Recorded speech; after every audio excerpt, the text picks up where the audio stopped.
Demain sera jour de deuil national en Russie. Vladimir Poutine assistera à une cérémonie à la mémoire des 118 marins du Koursk. Le président qui n'avait pas interrompu ses vacances après l'accident du sous-marin.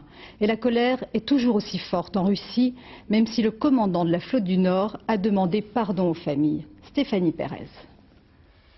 Vladimir Poutine, vêtu de noir, est arrivé dans l'après-midi à Severomorsk, accueilli par le commandant de la flotte du Nord. Son premier déplacement sur la zone de la catastrophe est une mission plus que délicate. Le président russe doit tenter de se rattraper auprès des proches des 118 disparus, persuadé que tout n'a pas été tenté pour les sauver.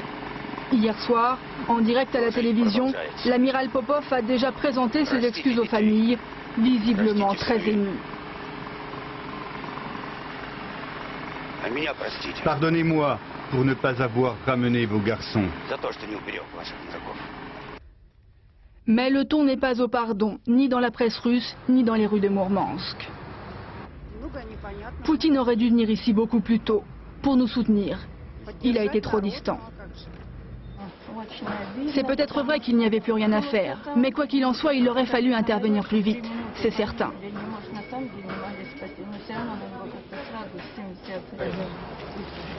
Accablés, ces femmes, ces mères, ces parents de marins, eux non plus ne veulent pas oublier.